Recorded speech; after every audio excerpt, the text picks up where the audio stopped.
noite. Mais uma vez é um privilégio estar com você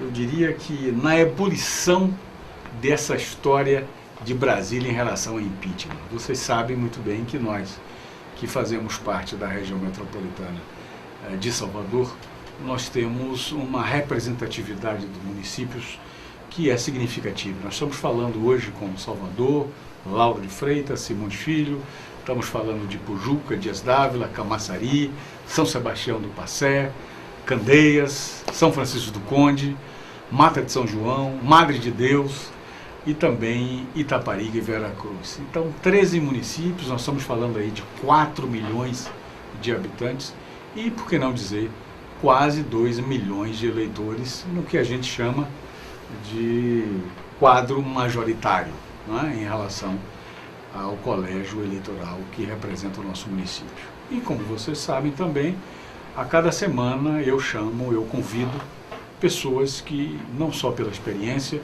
mas principalmente em cima do princípio de cidadania, contribuem muito para o desenvolvimento, seja do seu município, seja pelo seu trabalho profissional, seja pela sua visão empresarial, mas principalmente por aquilo que eu chamo de background de pessoas que querem bem e que de alguma forma podem ajudar a gente, de alguma forma pela experiência dos nossos convidados, a contribuir não apenas por uma qualidade de vida melhor, mas também por um entendimento do nosso campo, do que seriam os desafios para a gente enfrentar no dia a dia. Hoje não será diferente. O meu convidado de hoje é Chico Franco. Eu chamo Chico Franco porque se você colocar o nome dele, as pessoas vão dizer, não conheço. Mas Chico Franco não só, porque em Lauro de Freitas, em toda a Bahia, tem uma visão e um conhecimento político muito grande, mas eu diria que na amizade, na história de vida e principalmente no jeito de fazer amigos próprio que ele tem, seguramente vai ser uma entrevista dessas que você já está acostumado a ver. Boa noite, Chico Franco, muito obrigado por ter aceito o meu convite nesse programa de hoje. Boa noite, Rui. Eu queria agradecer, em especial você, a LFTV, e dizer que a gente está aqui sempre para poder estar discutindo a cidade, discutindo a região metropolitana, discutindo a Bahia e, quiçá, o Brasil. Pois é, você tem uma história como político, obviamente, que acompanha a política brasileira, não apenas como cidadão, mas como um ente político. Nós estamos vivendo hoje um momento em ebulição, mas um momento distoante eu diria, de um ciclo que as pessoas chamam de ditadura ou ciclo militar, mas nós passamos por um período, não é? Um período em que o Brasil esteve em xeque sobre a administração que não teria sido ou não foi democrática. E agora, nessa jovem democracia brasileira, hoje o Brasil se encontra numa dificuldade talvez como nunca antes, como dizem algumas pessoas, né? Nunca na história desse país. Uma dessas variáveis não é apenas a economia absolutamente em dificuldades, mas crises institucionais, dentre elas a classe política sobretudo. O impeachment, por exemplo. Como é que você enxerga hoje esse momento e como você enxerga a sociedade brasileira ao acompanhar esses fatos? Rui, eu tenho 48 anos de idade, certo? Na minha época, na década de 90, quando teve o impeachment de Collor, eu era bancário. E naquele momento a gente tinha um outro sentimento.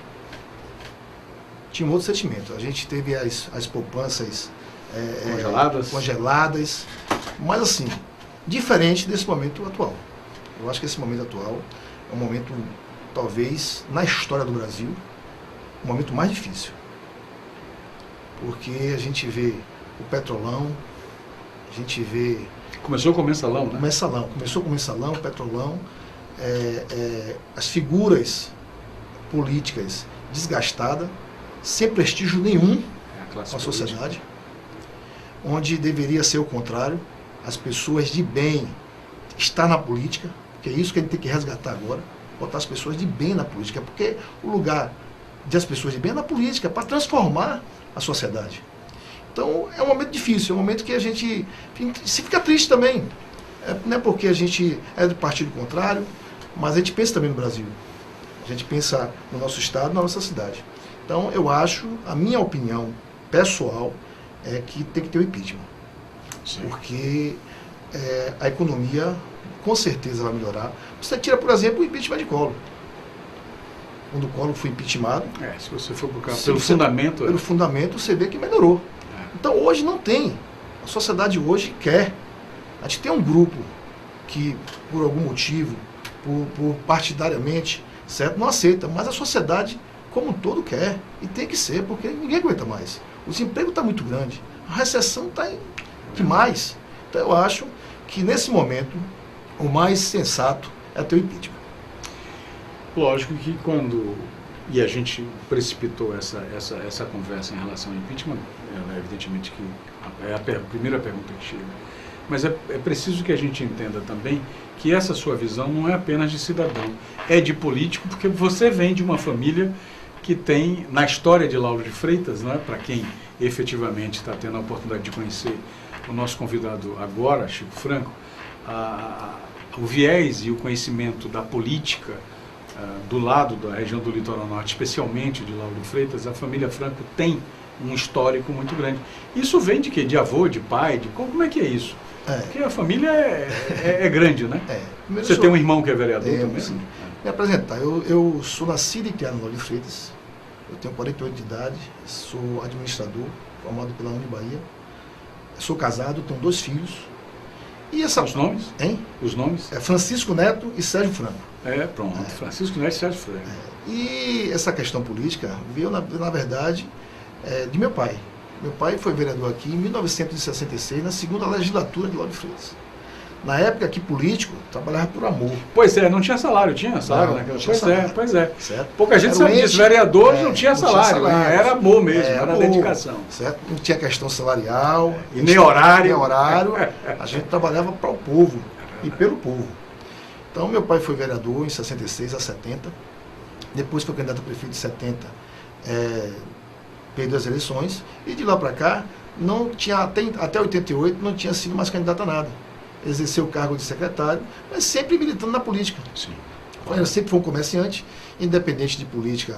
Ele tinha um trabalho, não diria social, porque é uma questão empresarial. Mas, de qualquer maneira, naquele momento, lá nos anos 70, nos anos 80, Lauro de Freitas era um bairro de Salvador.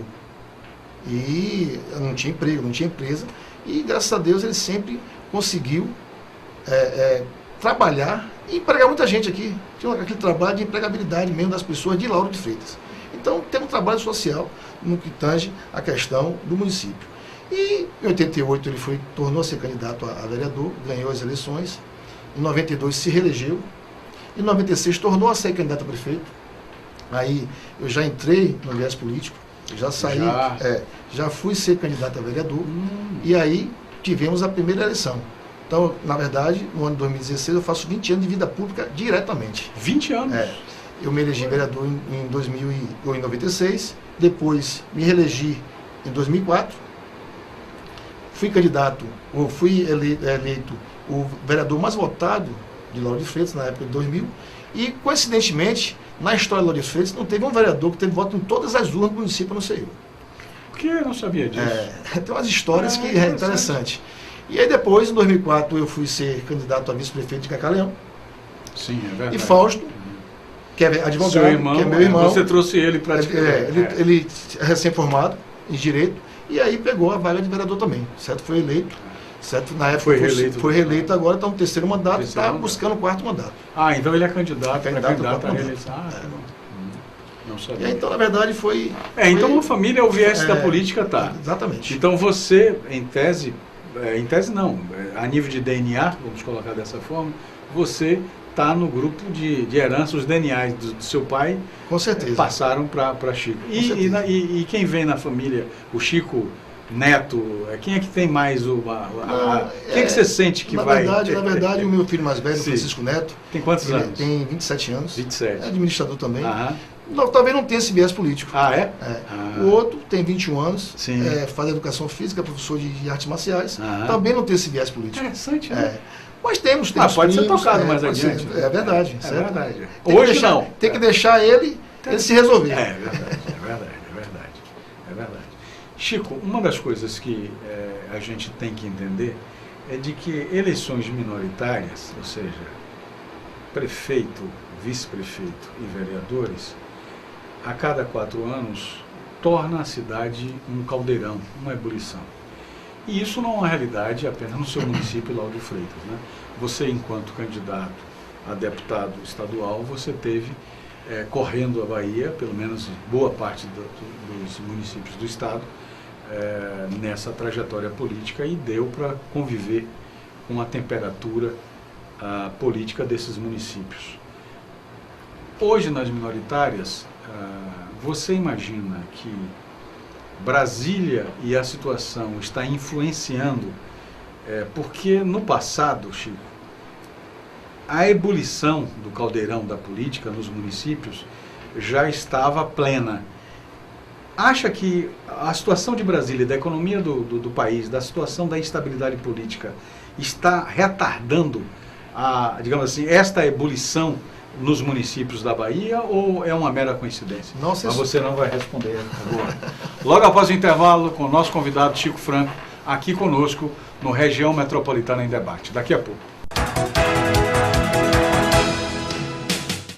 Ser mãe é um momento mágico na vida de toda mulher. A expectativa é enorme, as roupinhas, a gente não vê a hora. Não importa se é menina ou menino, o que a gente quer é que venha com saúde. Mas para isso, os nossos bebês precisam da sua proteção. Todos nós precisamos combater o mosquito da dengue. Está provado que ele também transmite a chikungunya e o zika vírus. Se uma grávida contrair zika, o bebê pode nascer com microcefalia, que causa sequelas para o resto da vida. O perigo do mosquito aumentou e, mais do que nunca, a Bahia precisa da ação de todos juntos. Faça a sua parte. O mosquito gosta de água parada.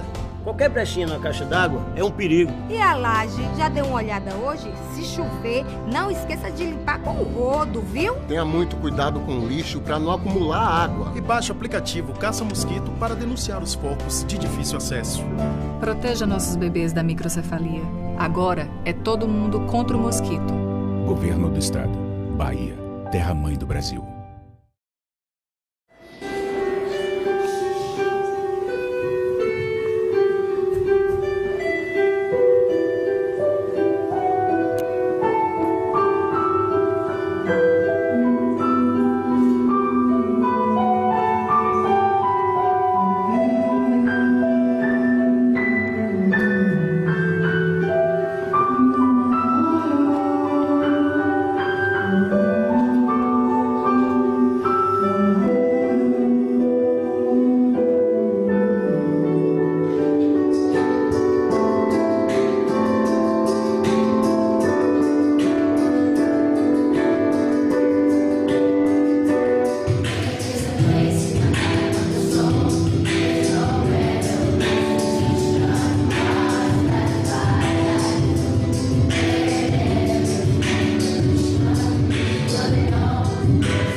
Foram usadas as cores de muitos continentes para pintar o brasileiro.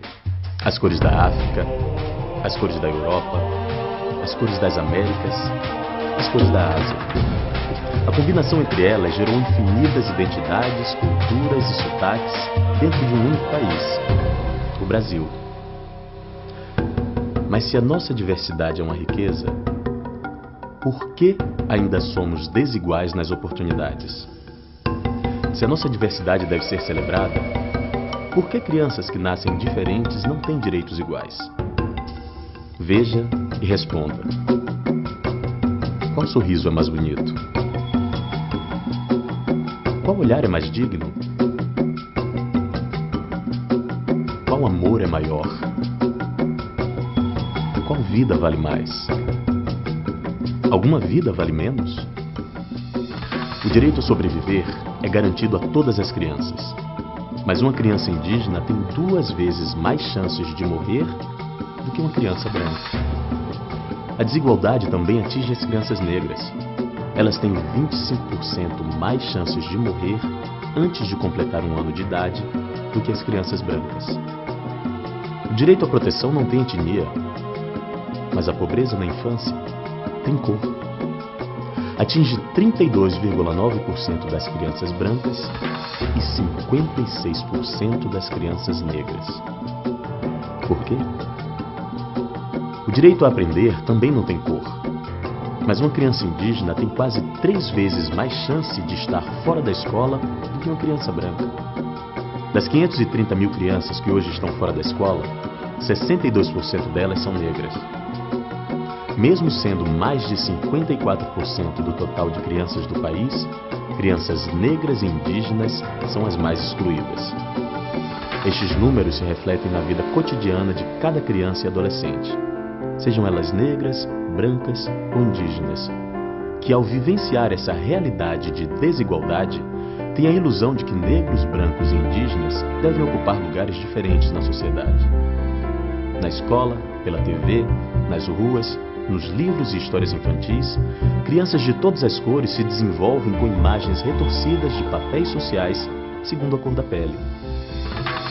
A missão do UNICEF é colaborar com os governos dos países para que assegurem direitos iguais para cada criança e cada adolescente.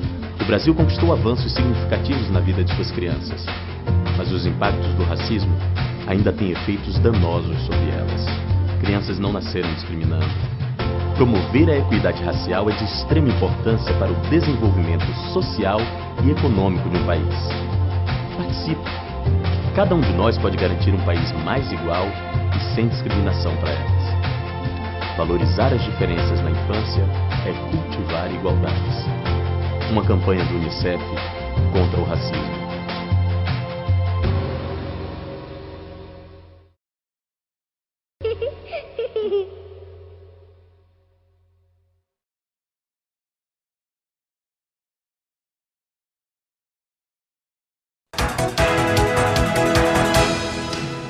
Muito bem, estamos de volta com o nosso programa. Aqui, você que nos acompanha sabe da importância que a gente tem em debater essa região metropolitana.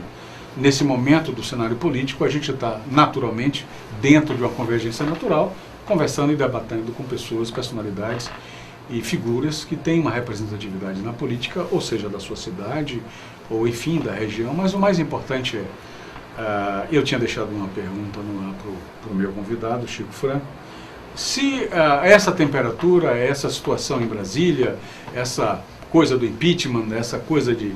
já estão querendo até que haja uma renúncia coletiva do Supremo Tribunal Federal, ou seja, ninguém sabe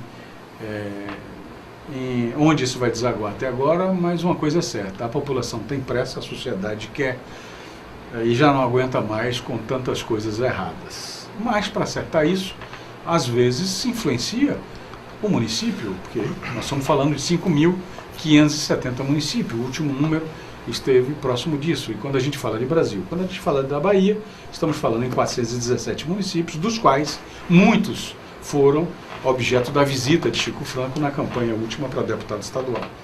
Chico, é diferente? Brasília pode influenciar o município? A velocidade das campanhas esse ano é menor? Como é que você está vendo isso? Rui, primeiro assim, eu quero dizer que eu sou um cidadão municipalista. Eu acho que tudo começa nos municípios. Infelizmente, não termina no município. Porque começa aqui, vai para o Estado, vai para a Federação, e a Federação é que manda.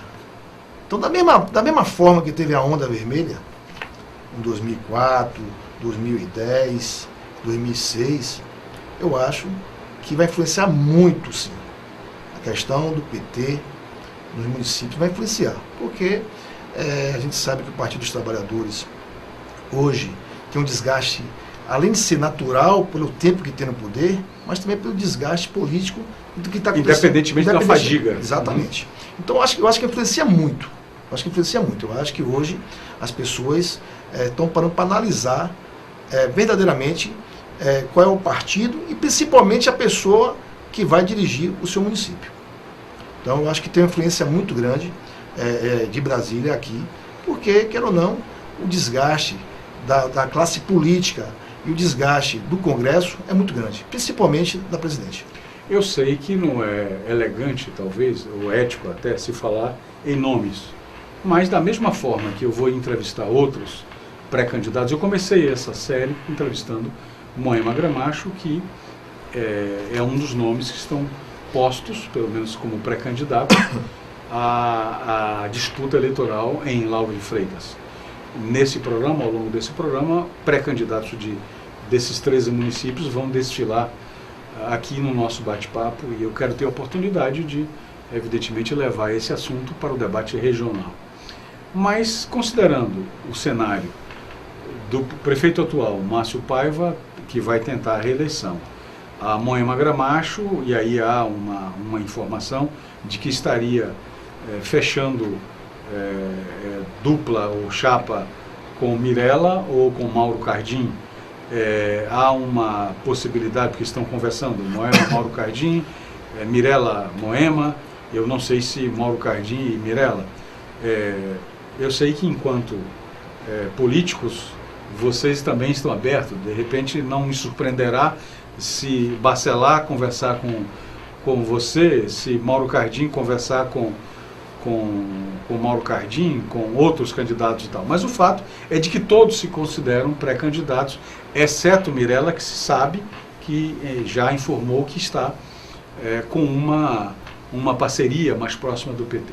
Mas dentro desse cenário, onde se encaixa naturalmente o seu nome como pré-candidato, o que é que há de novo nesse cenário político dentro de Lauro de Freitas para as eleições minoritárias desse ano?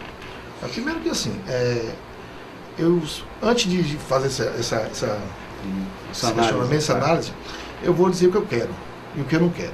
O que eu não quero a gente já sabe, é o que está aí. Certo.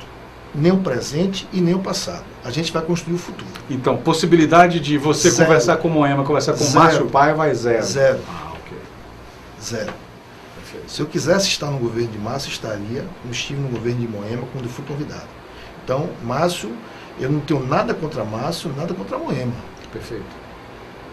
A gente não aceita a forma que está sendo administrada a cidade.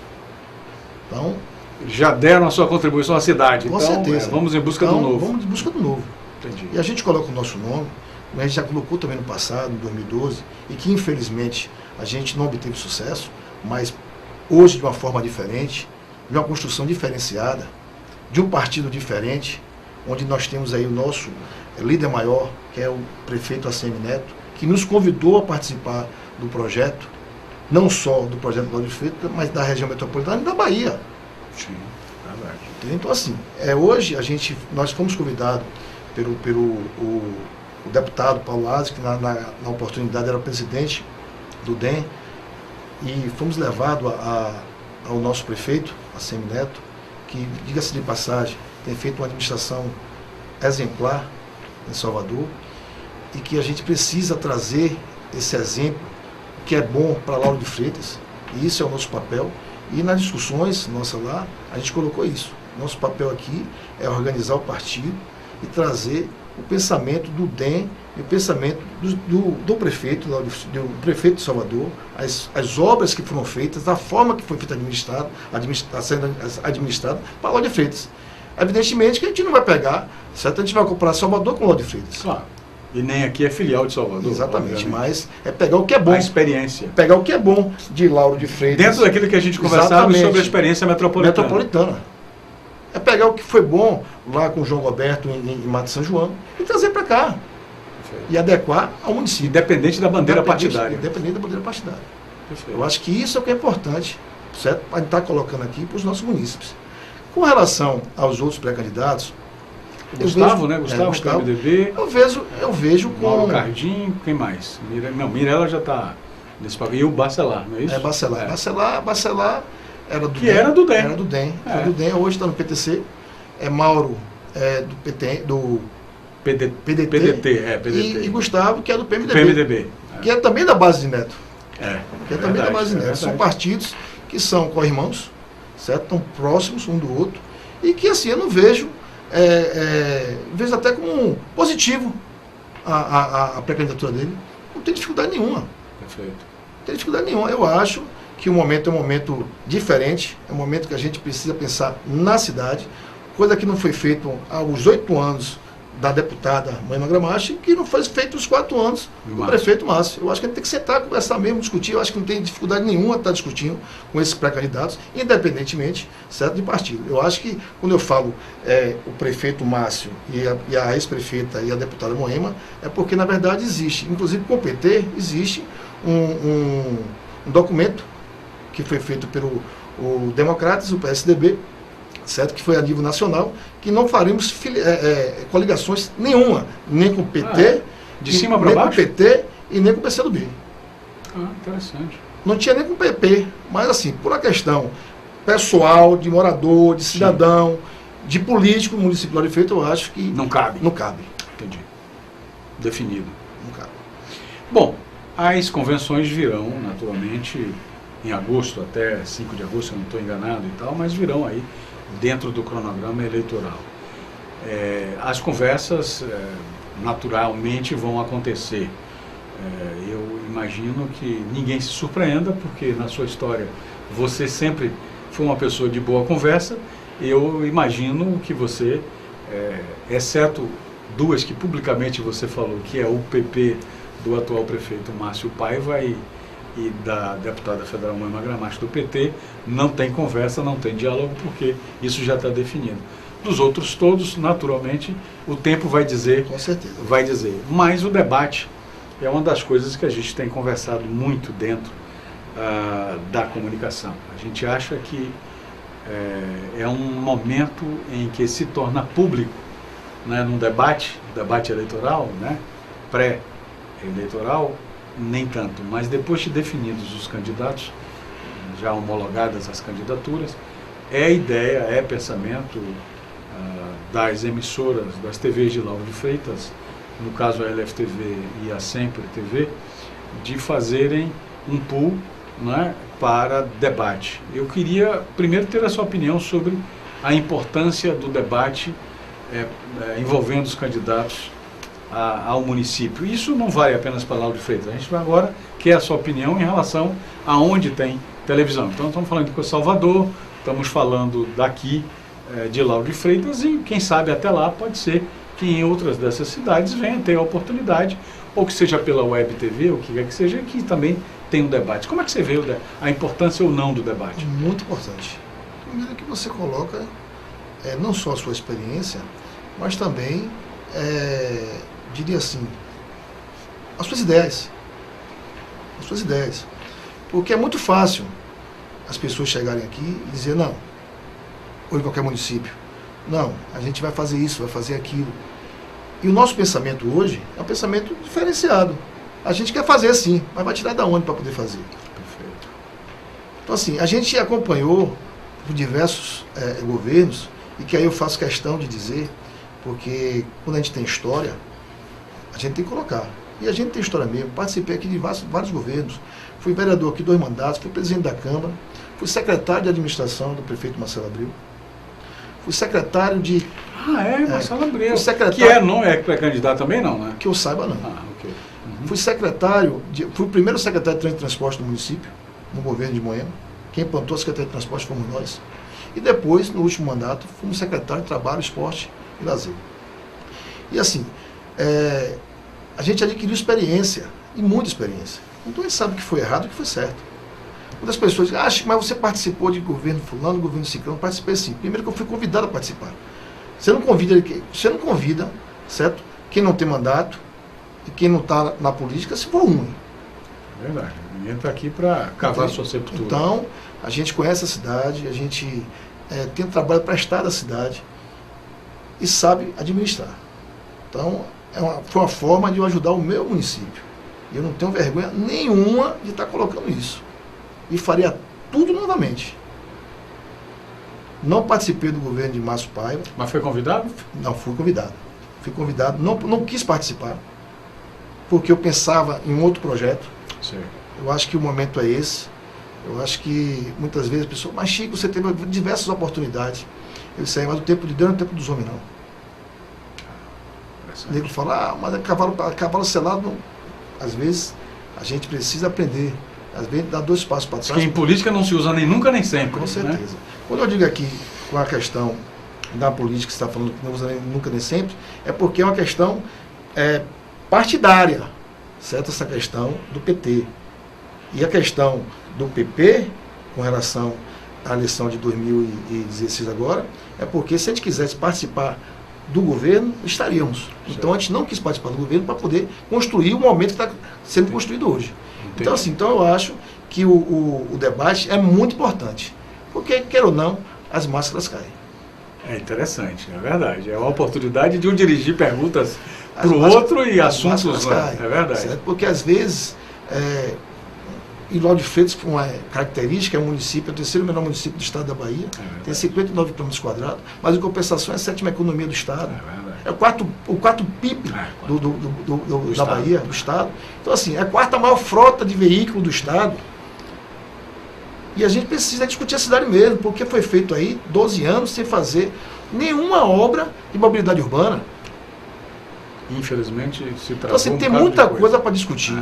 Esse é o primeiro momento que a gente vai estar aqui conversando com você, e eu já não vou falar fazer alguns questionamentos, que é bom para o debate. É bom para o debate, vamos guardar para o debate. Mas pode ter certeza que é muito importante. Entendi. É muito importante para que a população, certo, observe, na verdade, os pré-candidatos, quem tem conhecimento, quem conhece, quem sabe como pode resolver as coisas, e quem está mentindo. Principalmente quem está mentindo. Quem está mentindo. Porque o tempo todo aí, a gente vê aí os planejamentos, quando a gente vai fazer, na verdade, uma candidatura... Plano de governo todo mundo faz bonito, lindo. Todo mundo faz. Mas na hora de, vamos viabilizar, como é que é? Zero. Cadê o dinheiro? É verdade. E nós estamos num município rico, né? Nós estamos falando de uma economia que a receita própria gira hoje em 40 milhões. Não é qualquer. Tem pelo menos quase a metade dos municípios da Bahia não tem esse orçamento anual. Exatamente. É 7 milhões do estado. Perfeitamente. Boa lembrança. Então assim, a gente precisa mesmo ter essas discussões. Eu acho que o debate é bem-vindo. Chico, uma das coisas que a gente pode questionar é a história da importância de você ter um máximo de pré-candidatos ou de candidatos a vereador e nomes de prestígio para consolidar uma plataforma eleitoral. Você acha que 17 vereadores para uma cidade como Lauro de Freitas, podendo chegar até 19, me parece que há uma janela para 19. Há muitas queixas em relação ao trabalho que hoje é exercido pelo vereador. Você tem um irmão que é vereador no município de Lauro de Freitas. Você acha que o trabalho feito pela Câmara de Vereadores do nosso município está à altura daquilo que a sociedade precisa? Não vai responder agora. Deixei pronta essa pergunta. No próximo bloco estamos de novo com o nosso candidato, pré-candidato a prefeito de Lauro de Freitas, Chico Franco. Daqui a pouco. Foram usadas as cores de muitos continentes para pintar o brasileiro. As cores da África, as cores da Europa, as cores das Américas, as cores da Ásia. A combinação entre elas gerou infinitas identidades, culturas e sotaques dentro de um único país, o Brasil. Mas se a nossa diversidade é uma riqueza, por que ainda somos desiguais nas oportunidades? Se a nossa diversidade deve ser celebrada, por que crianças que nascem diferentes não têm direitos iguais? Veja e responda. Qual sorriso é mais bonito? Qual olhar é mais digno? Qual amor é maior? qual vida vale mais? Alguma vida vale menos? O direito a sobreviver é garantido a todas as crianças. Mas uma criança indígena tem 2 vezes mais chances de morrer do que uma criança branca. A desigualdade também atinge as crianças negras. Elas têm 25% mais chances de morrer antes de completar 1 ano de idade do que as crianças brancas. O direito à proteção não tem etnia, mas a pobreza na infância tem cor. Atinge 32,9% das crianças brancas e 56% das crianças negras. Por quê? O direito a aprender também não tem cor, mas uma criança indígena tem quase 3 vezes mais chance de estar fora da escola do que uma criança branca. Das 530 mil crianças que hoje estão fora da escola, 62% delas são negras. Mesmo sendo mais de 54% do total de crianças do país, crianças negras e indígenas são as mais excluídas. Estes números se refletem na vida cotidiana de cada criança e adolescente, sejam elas negras, brancas ou indígenas, que ao vivenciar essa realidade de desigualdade, têm a ilusão de que negros, brancos e indígenas devem ocupar lugares diferentes na sociedade. Na escola, pela TV, nas ruas, nos livros e histórias infantis, crianças de todas as cores se desenvolvem com imagens retorcidas de papéis sociais segundo a cor da pele. A missão do Unicef é colaborar com os governos dos países para que assegurem direitos iguais para cada criança e cada adolescente. O Brasil conquistou avanços significativos na vida de suas crianças, mas os impactos do racismo ainda têm efeitos danosos sobre elas. Crianças não nasceram discriminando. Promover a equidade racial é de extrema importância para o desenvolvimento social e econômico de um país. Participe! Cada um de nós pode garantir um país mais igual e sem discriminação para elas. Valorizar as diferenças na infância é cultivar igualdades. Uma campanha do Unicef contra o racismo.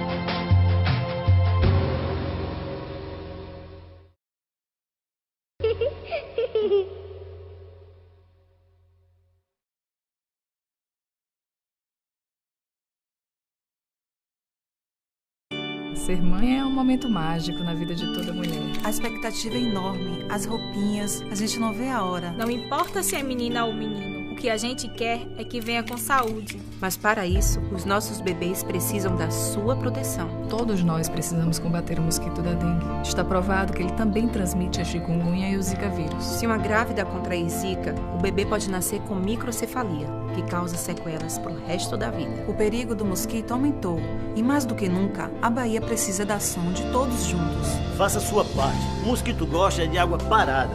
Qualquer brechinha na caixa d'água é um perigo. E a laje, já deu uma olhada hoje? Se chover, não esqueça de limpar com o rodo, viu? Tenha muito cuidado com o lixo para não acumular água. E baixe o aplicativo Caça Mosquito para denunciar os focos de difícil acesso.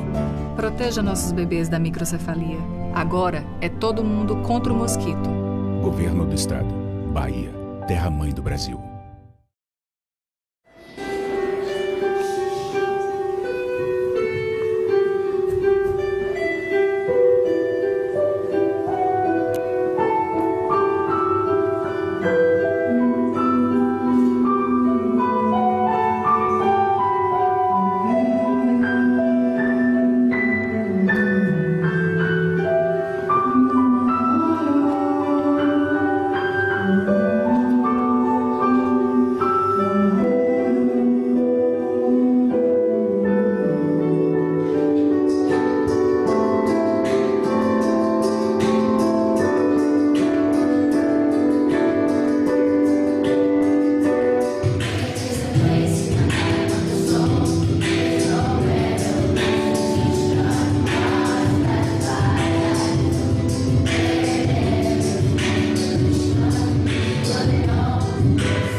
Muito bem, estamos de volta com mais um bloco do nosso programa de hoje. Você já sabe, o nosso convidado é Chico Franco, político, cidadão de Lauro de Freitas, nasceu na cidade, obviamente, e é pré-candidato pelo seu partido, o DEM, a assumir a cadeira de Márcio Paiva, Márcio Araponga Paiva, se não estou enganado.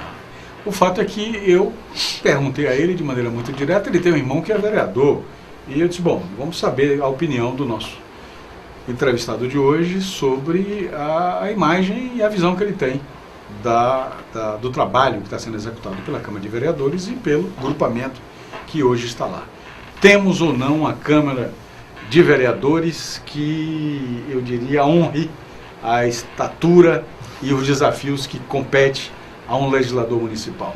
Primeiro, Rui, dizer que eu tive o prazer de ser vereador e foi presidente da casa. Presidente da casa. E quando a gente se remete ao passado e vê o presente, a gente fica muito triste. Fica muito triste. Eu vejo que existe, em todo segmento, existe pessoas boas e pessoas ruins. Pessoas comprometidas, pessoas que não têm compromisso. E na Câmara não é diferente. A gente não pode generalizar. Mas essa Câmara de Lauro de Freitas hoje não representa a sociedade de Lauro de Freitas. Não representa. E há a possibilidade de sair de 17 para 19, né? Pode ser até 21. Até 21. A lei permite isso, certo? Mas, assim... Não está funcionando com 17. Não está funcionando, imagine. É difícil, Então, eu acho que... Embora os poderes sejam naturalmente independentes, porém harmônicos, mas eu acho que a renovação. Eu acho que deve existir uma renovação muito grande. Entendi. Porque a população hoje nota que alguns vereadores, na verdade... Esse sentimento de alguém que está correndo na cidade e está ouvindo isso. Qual é a função do vereador? Fiscalizar o exercício, evidentemente gerar seus projetos de lei. E não é feito isso. Tudo que é botado, tudo que o prefeito coloca na Câmara é aprovado. Você vê, por exemplo, a PL 29, que foi aprovada, e que fomos para a Justiça, que aí a gente teve que se unir, o vereador Fausto Franco, outros vereadores, que foram para a Justiça para poder travar. Porque é um absurdo a PL 29. O que chega, a peneira está lá para passar. É um absurdo. Entendeu? Então, assim, as pessoas precisam também frequentar. A população precisa frequentar para acompanhar. Porque o prefeito, com essa PL 29, ia vender a cidade. A gente não é contra o desenvolvimento da cidade, mais ordenado. E não é contra, certo, o que ele ia fazer se tivesse, na verdade, em consonância com a lei. Boa lembrança. Não dá para você chegar e querer vender, doar. Garganta abaixo. Garganta abaixo. Certo? A gente sabe que em um momento de crise, a gente tem que ver os meios para poder botar dinheiro no caixa da prefeitura para poder gerir a cidade.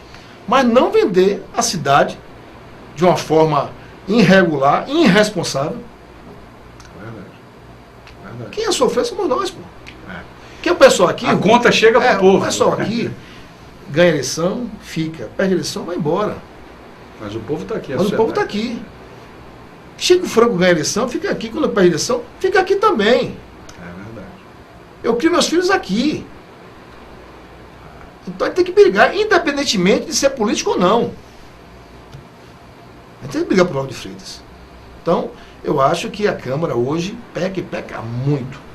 Essa insatisfação em relação ao trabalho dos vereadores, você acha que é uma realidade do nosso município ou essa coisa caminha de maneira natural pelos municípios da Bahia?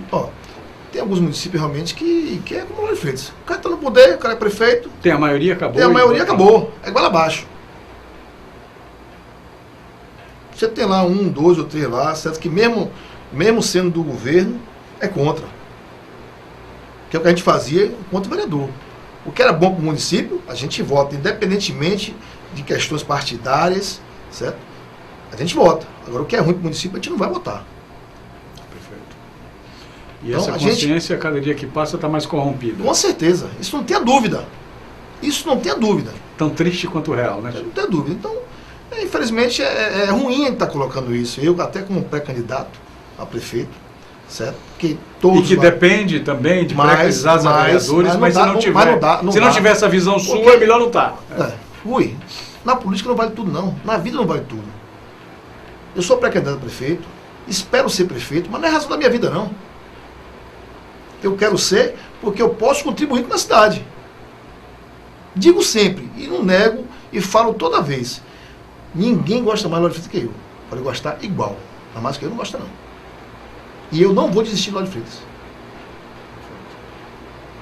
Então eu acho que a sociedade hoje precisa mesmo observar, olhar. E essa questão que você colocou no bloco passado com relação ao debate é perfeita. É perfeita. Aí se passa limpo um bocado de coisa, né?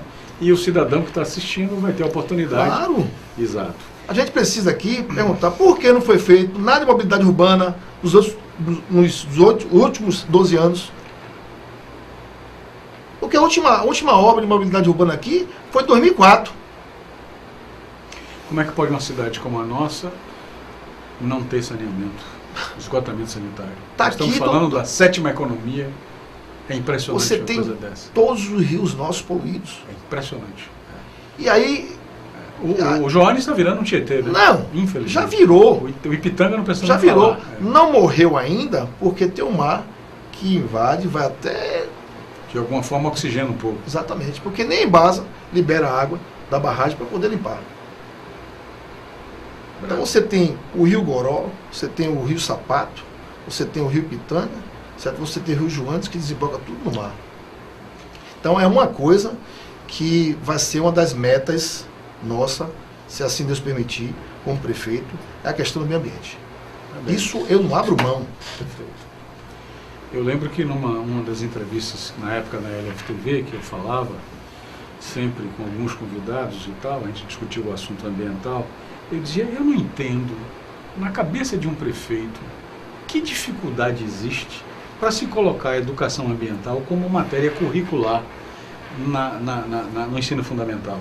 Não, é porque há uma transversalidade de matérias que discutem uma... Sim, mas eu quero uma matéria para ensinar aquela criança, aquele aluno do município, sobre a importância do meio ambiente. Porque ele será um elemento disciplinador e multiplicador da defesa do meio ambiente. Então, falta o quê? Não, é porque vai custar não sei quanto o orçamento da educação. É uma coisa simples. Ok, eu vou pegar pessoas com formação na área ambiental, biólogos, ou o que quer que seja, ambientalistas, para a grade curricular de professores dentro do corpo docente do município, mas só fazer isso já tornaria Lauro de Freitas, para você ter uma ideia, o primeiro município da Bahia a ter a matéria na sua grade curricular básica da educação ambiental. Aí você vai dizer, não, mas aí o prefeito vai aparecer, me desculpe, ele vai aparecer por uma razão muito nobre, claro, muito justa, porque a gente, toda semana, Chico, você vê, eu não sei cinema, qual é o órgão que diz praias proibidas, não pode tomar banho, tá lá buraquinho, onde Glauber Rocha filmou Barravento, um lugar bucólico que não precisa... Quem gosta de fotografia, quem gosta, né, vê aquilo lá. E aí você fala, vez por outra mudam praias de Salvador, mas buraquinho está lá, cativo. E nada, não, porque o Rio Joanes nasce em São Francisco do Conde e de lá para cá vem sendo poluído quando chega aqui deságua. Mas a gente não faz a nossa parte. Mas não é verdadeiro isso. E não é verdadeiro. Não é verdadeiro. Perfeito. Não é verdadeiro. O couro come. A poluição é de Lauro de Freitas mesmo. Boa parte, a maior parte dela. 90%. Olha aí, que absurdo. Tudo. Dejetos e tal. Todos os dejetos. Seja de Vira, seja de Tinga, tudo vai para o Rio Joanes. Através do Rio Goró, através do Rio Sapato, através do Rio Pitanga. Mas sabe o que é isso, Rui? Isso chama-se falta de compromisso. É porque nem conhece a história. Porque isso não começou agora também, não. Porque ao longo do tempo as pessoas não se preocuparam com isso. Eu fui vereador e tá lá. Se você chegar lá nos anais da Câmara, você vai ver os meus requerimentos, minhas indicações para poder dispor o Rio Pitanga. Isso é uma batalha nossa. Muita gente pescava no Rio Pitanga. Não, eu, graças a Deus, eu consegui tomar banho. O Rio Goró, certo? Ave Maria. O Sapato, tudo isso a gente viu. E assim, esse sentimento não é um sentimento só de político, não, é um sentimento de morador, é um sentimento de nativo. Cidadão nativo. Não, de nativo. Entendeu? Que a gente precisa resgatar. E hoje as pessoas vêm para cá, vêm morar aqui. Ontem eu fui na casa de um amigo nosso, aqui próximo a Buraquinho. A gente não consegue nem ficar perto do rio. O fedor já está tomando conta, né? Conta. E não tem nenhuma fiscalização. Tem nada. Zero. Zero. As contrapartidas que foram feitas. Sim. Certo?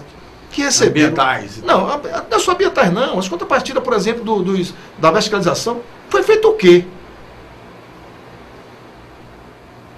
Porque não foi feita uma mobilidade urbana. Houve uma crítica muito forte no governo de Moema, mas não sabia para onde ia. Não foi feita uma mobilidade urbana. Contrapartida, Não foi feita uma mobilidade urbana. Foi feita em quê? Onde se aplicou isso? Porque no mínimo, porque assim, essa contrapartida, essa lei foi de 1999, eu era vereador, na época de Roberto Muniz. Essas contrapartidas eram para ser feitas sala de aulas. Então por isso que se ainda hoje em Lauro de Freitas você tem alguns colégios que têm uma estrutura diferenciada, que foi na época de Roberto e foi na época de Marcelo. Quando o Moema chegou, o Moema ampliou isso, ótimo. Nada além do que a obrigação. Até porque já tinha muitas salas de aulas. Certo. Mas não foi mais do que a obrigação? Não, claro. Mas cadê o saneamento básico? Que tinha 170 milhões. Perfeito. Então, é isso que a gente precisa estar colocando e perguntando. Aí ninguém vai perguntar, mas Chico, você participou do governo? Sim, participei do governo. Meu dever de casa está aqui. Está aqui. Está aqui. Eu consegui inaugurar o estádio de Lauro de Freitas, que tinha 6 anos parado. Que ninguém conseguia fazer. Nossa meta prioritária foi aquilo. Que o esporte estava totalmente parado. Então a gente deu nossa parcela de contribuição. Agora, não dá para poder tapar só com a peneira. Não dá. Perfeito. E eu, assim, enquanto político e principalmente enquanto morador e nativo, a gente vai discutir isso mesmo. E quer saber. Chico, uma das coisas que a gente precisa entender é que nessa população, não vou falar de mercado eleitoral porque vira mercado, vamos falar dessa população, esse contingente de eleitores, você tem uma parcela dela que é naturalmente a juventude. O primeiro voto, mas aliás dizem que a adolescência hoje não tem mais aquela de debutar aos 15 anos, que agora até 30 anos é adolescente. Diz que a pirâmide etária puxou todo mundo para até 30 anos é adolescente. Mas você analisa, você imagina ou tem uma concepção de que esse jovem, ele hoje está interessado em acompanhar de fato as decisões e os destinos políticos tomados pelos políticos na sua cidade? Não vai ser agora a sua resposta. No próximo bloco a gente termina com essas e outras perguntas ao nosso convidado. Até lá.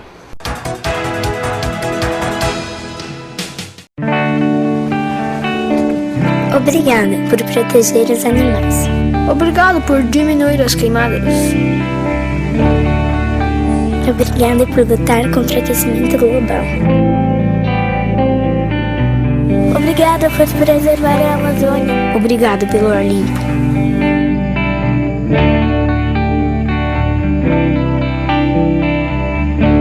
Obrigada. Foram usadas as cores de muitos continentes para pintar o brasileiro.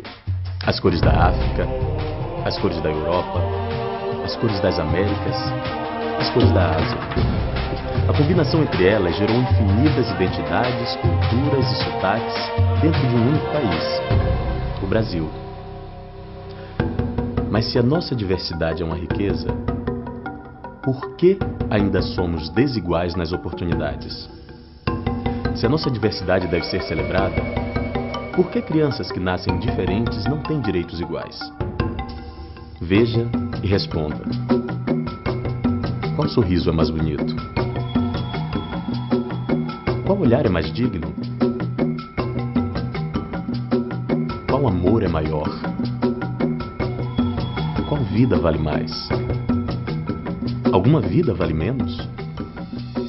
O direito a sobreviver é garantido a todas as crianças.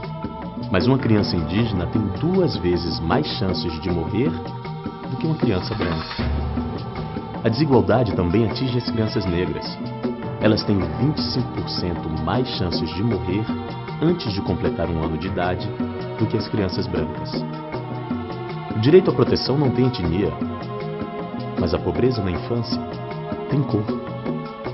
Atinge 32,9% das crianças brancas e 56% das crianças negras. Por quê? O direito a aprender também não tem cor, mas uma criança indígena tem quase 3 vezes mais chance de estar fora da escola do que uma criança branca. Das 530 mil crianças que hoje estão fora da escola, 62% delas são negras. Mesmo sendo mais de 54% do total de crianças do país, crianças negras e indígenas são as mais excluídas. Estes números se refletem na vida cotidiana de cada criança e adolescente, sejam elas negras, brancas ou indígenas, que ao vivenciar essa realidade de desigualdade, têm a ilusão de que negros, brancos e indígenas devem ocupar lugares diferentes na sociedade. Na escola, pela TV, nas ruas, nos livros e histórias infantis, crianças de todas as cores se desenvolvem com imagens retorcidas de papéis sociais segundo a cor da pele.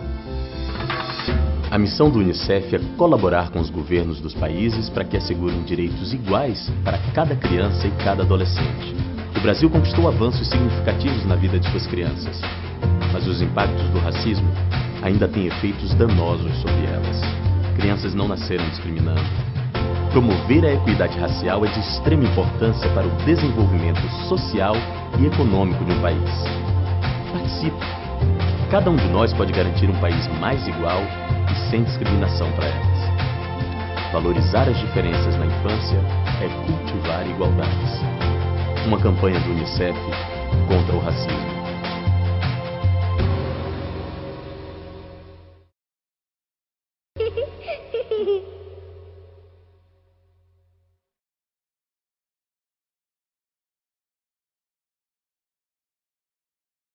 Ser mãe é um momento mágico na vida de toda mulher. A expectativa é enorme, as roupinhas, a gente não vê a hora. Não importa se é menina ou menino, o que a gente quer é que venha com saúde. Mas para isso, os nossos bebês precisam da sua proteção. Todos nós precisamos combater o mosquito da dengue. Está provado que ele também transmite a chikungunya e o zika vírus. Se uma grávida contrair zika, o bebê pode nascer com microcefalia, que causa sequelas para o resto da vida. O perigo do mosquito aumentou e mais do que nunca, a Bahia precisa da ação de todos juntos. Faça a sua parte. O mosquito gosta de água parada.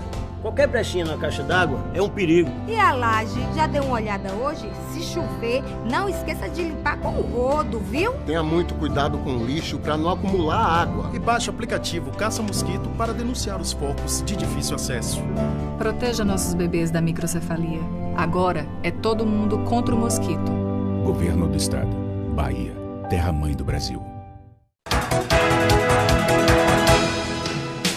Muito bem, estamos chegando ao último bloco do nosso programa de hoje. Claro, eu espero ter a oportunidade de estar de novo com Chico Franco mais adiante. E aí esse processo eleitoral já vai dar na confirmação de candidatos.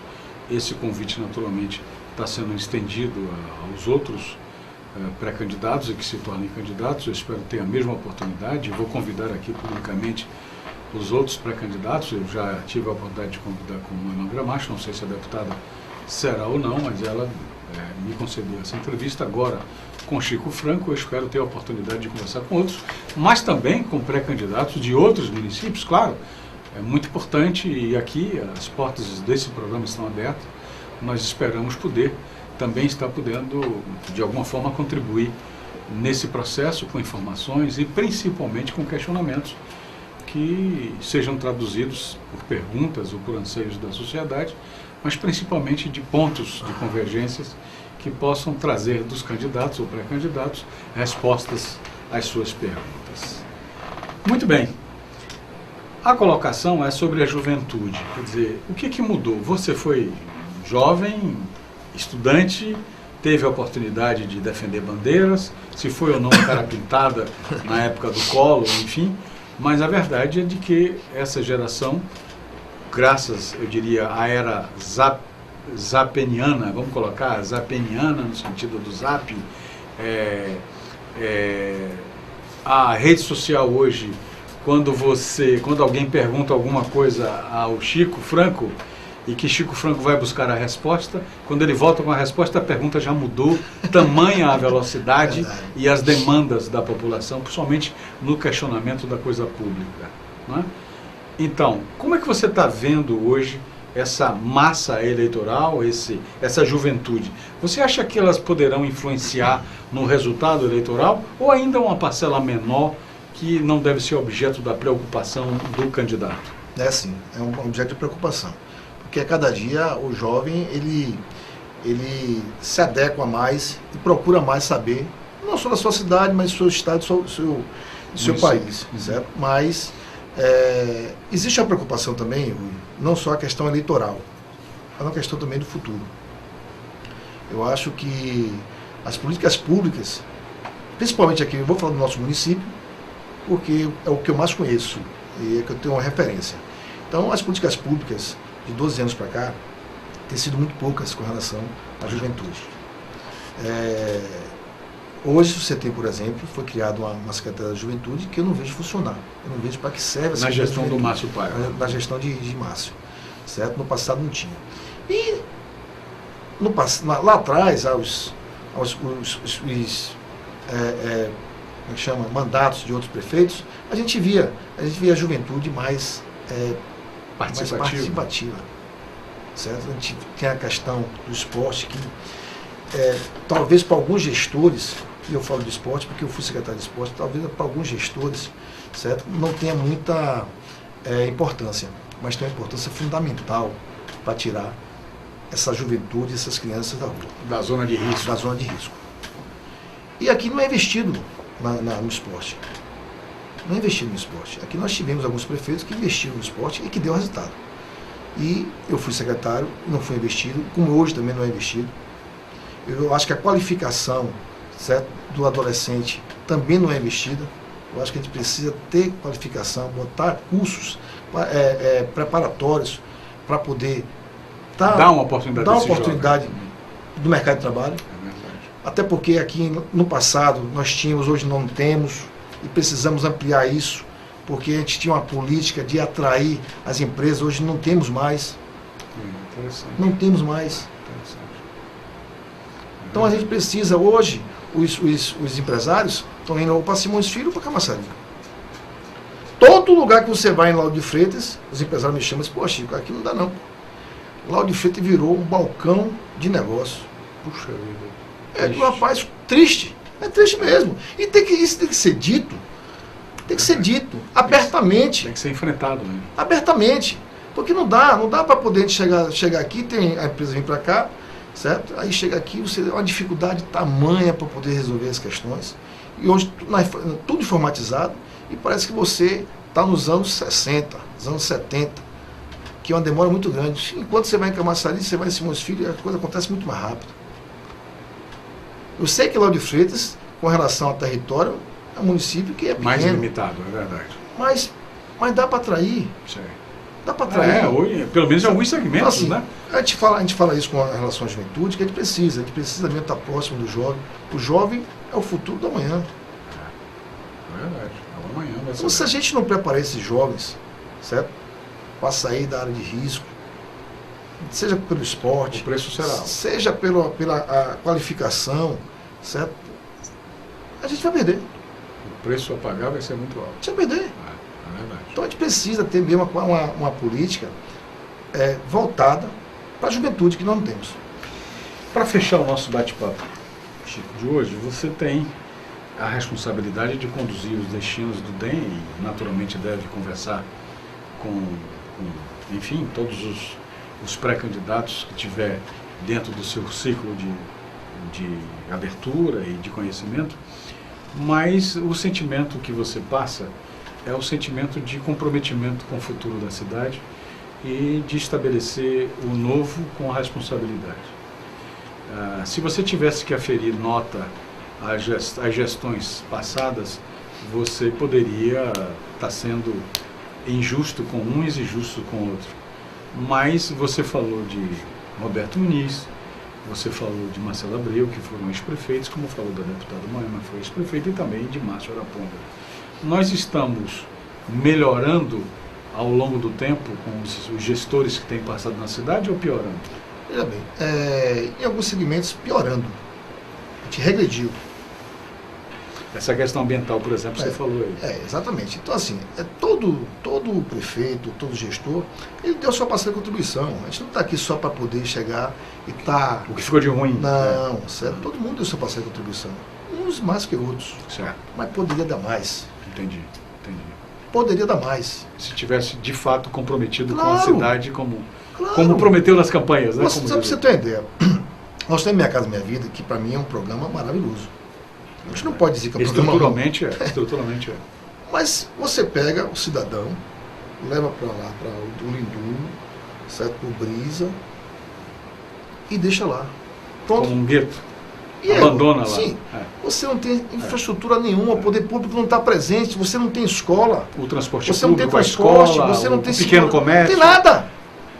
Isola, vira um gueto. Então, assim, qual era o sentimento nosso, enquanto morador de Lauro de Freitas, enquanto político, enquanto gestor, é que o poder público pudesse ajudar. Um projeto integrado. Claro. É verdade. Que seria o mínimo da contrapartida. É verdade. É verdade. Seria contrapartida. Já que vai adotar isso, tem que botar a creche, tem que botar a escola, tem que colocar, enfim, área de lazer. Porque o projeto, inicialmente, a discussão era essa, que o nego dizia que ia fazer tudo. E o tudo virou quase nada. Ou nada.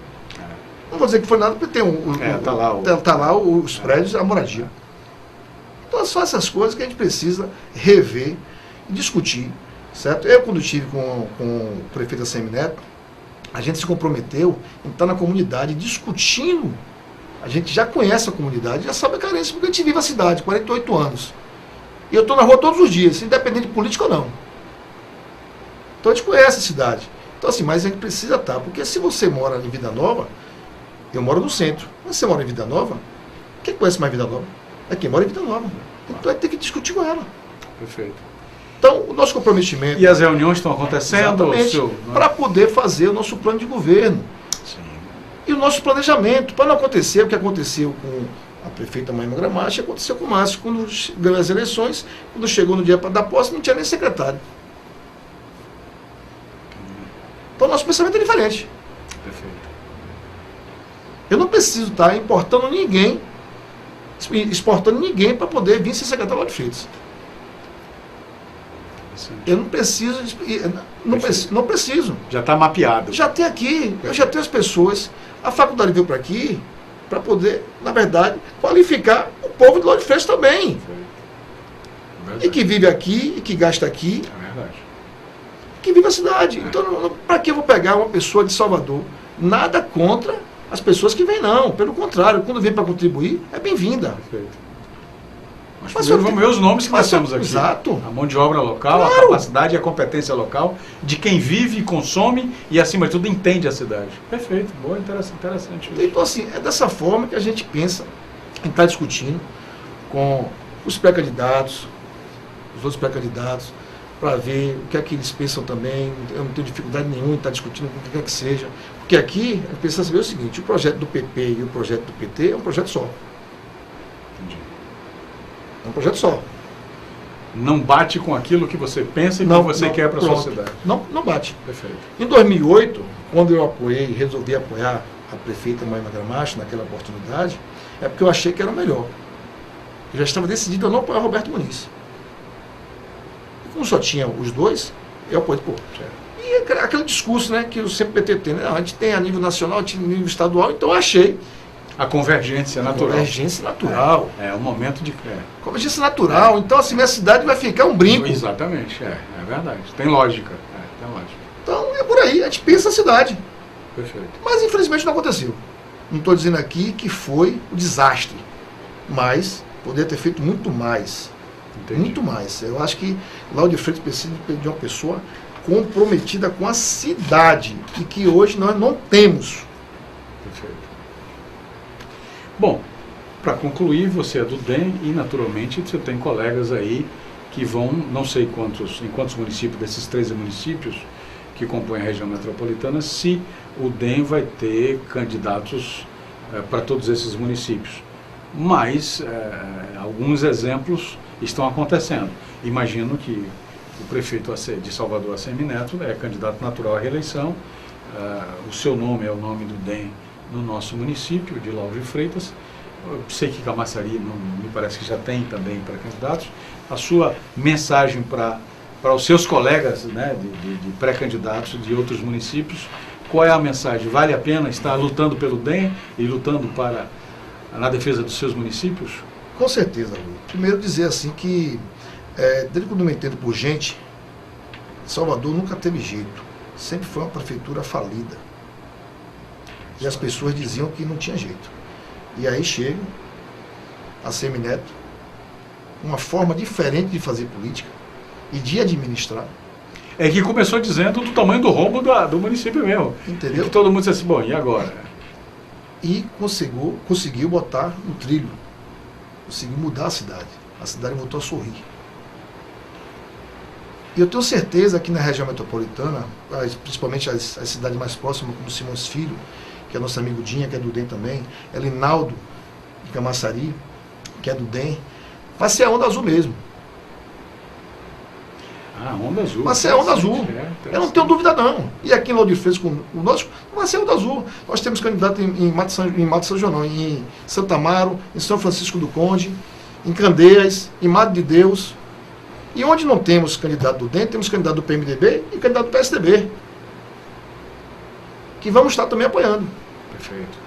Entendeu? Então, assim, eu acho que hoje, esses 4 municípios que estão, esses 3 municípios que estão mais próximos de Salvador, que é Camaçari, Lauro de Freitas e Simões Filho, eu acho que a onda azul vai tomar conta de tudo.